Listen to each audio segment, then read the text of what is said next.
संविधान दिवस के इस शुभ अवसर पर हम सभी संविधान निर्माताओं को नमन करने के लिए एकत्रित हुए हैं और इस अवसर पर हरदेव जोशी राजकीय कन्या महाविद्यालय की इस गंभीर सभा से जो विचार आए वो बहुत महत्वपूर्ण है। जैसे डॉक्टर सीमा भारद्वाज मैम ने कहा कि हमें यह ध्यान रखना होगा कि महापुरुषों ने अपने जो सपने देखे थे उन सपनों को साकार करने में हम कितने सफल हुए हैं। प्रोफेसर रतन पाल जी टूडियार ने इस प्रश्न को उठाया कि संविधान को कोई पढ़ता नहीं, लिटिल नॉलेज इज डेंजरस। थोड़ा ज्ञान बहुत खतरनाक होता है। इन दो प्रश्नों के और सुनील कुमार मीना जी ने उठाया। उनके वक्तव्यों के आधार बनाकर मैं यह कहना चाह रहा हूं कि संविधान दिवस हमारा मार्ग भी है और मंजिल भी है। मार्ग इसलिए कि संविधान की प्रस्तावना में जिसकी हम अभी शपथ लेंगे, जो बातें ली गई हैं, संविधान की आत्मा है। हमारे महापुरुषों ने एक ऐसे समाज की कल्पना की थी जहां समस्त नागरिकों को न्याय, स्वतंत्रता, समानता और बंधुता का एहसास हो सके। लेकिन हम इन वर्षों के बाद कहां पहुंचे हैं? दिनकर जी के शब्दों में कहें तो श्वानों को मिलता दूध वस्त्र, भूखे बालक अकुलाते हैं। मां की छाती से लिपट ठिठुर जाड़े की रात बिताते हैं। युवती की लज्जा वसन बेच अब ब्याज चुकाए जाते हैं। मालिक जब तेल खुलेलों पर पानी सा द्रव्य बहाते हैं। यह कैसा देश है जहां पर बड़े बड़े उद्योगपतियों के यहां सामान्य कर्मचारी, नौकर तक के बेटे विदेशों में पढ़ते हैं। उनके कुत्तों पर जो खर्च होता है वो खर्च पर हजारों लोगों का परिवार चल जाए। आज तो इस पर विचार करना ही होगा। और शिक्षा जगत के इस मंच से मैं जब कुछ बातें कहना चाह रहा हूं तो मेरे शब्दों पर कम, मेरे जीवन पर ज्यादा ध्यान दिया जाए। फिर से मैं दोहरा दूं, शब्द बहुत हो गए हैं दुनिया में, बहुत महान शब्द हो गए हैं। हम ऋषियों की संतानें हैं।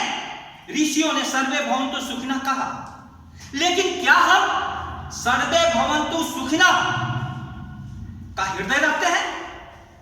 वसुधैव कुटुंबकम की घोषणा की गई, लेकिन यहां एक राज्य का नागरिक दूसरे राज्य में प्रवेश करता है तो हमारी प्रतिक्रिया क्या होती है? यह तो सोचने का दिवस है। मत पूछिए क्यों पांव में रफ्तार नहीं है। यह कारवां मंजिल का तलबगार नहीं है। हम अपनी गाड़ी को मंजिल की तरफ नहीं ले जाना चाहते हैं, राजनीति कर रहे हैं। आज राजनीतिक दल भी जब चर्चा में भाग लेते हैं तो हाथ जोड़कर विनय करते हैं कि इस पर राजनीति मत की जाए। क्या हमारे महापुरुषों की राजनीति ऐसी थी? मत पूछिए कि पांव में रफ्तार नहीं है, यह कारवां मंजिल का तलबगार नहीं है। जमाने को जो साफ सही शक्ल दिखा दे, वो आईना माहौल को स्वीकार नहीं है। संविधान हमारा आईना है। इस पुस्तक को मैं लाया हूं जब स्टूडेंट था, तब से मेरे पास मेरे टीचर ने कहा कि इस पुस्तक को रखो।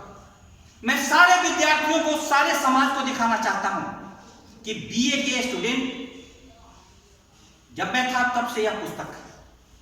अब इसको पढ़ने के बाद मुझे जो अनुभव हुआ, उस अनुभव को मैं आपके सामने रखना चाहता हूं कि परीक्षा पास करने के लिए इसके अनुच्छेदों को मैंने रट्टा मार लिया, लेकिन यह इंग्लिश में लिखा गया है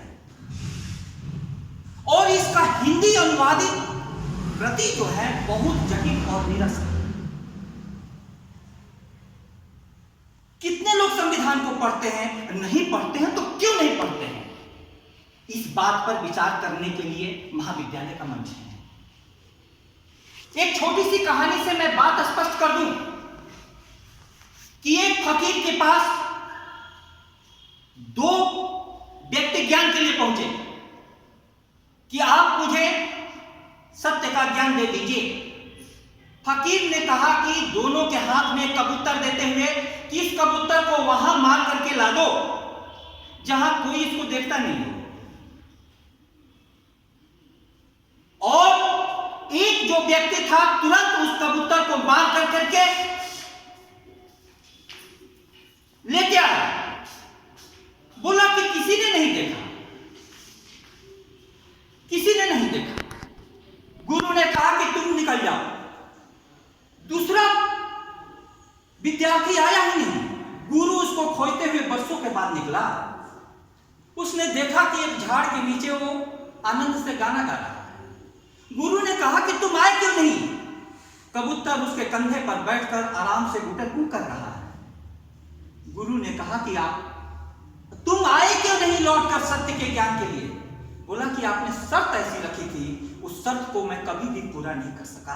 अंधेरे में गया, कोई नहीं था, लेकिन मुझे लगा मैं तो देख रहा हूं, मैं क्या कर रहा हूं इसको मैं देख रहा हूं। आत्मा जिसकी जागृत हो वो कभी भी पाप नहीं कर सकता है।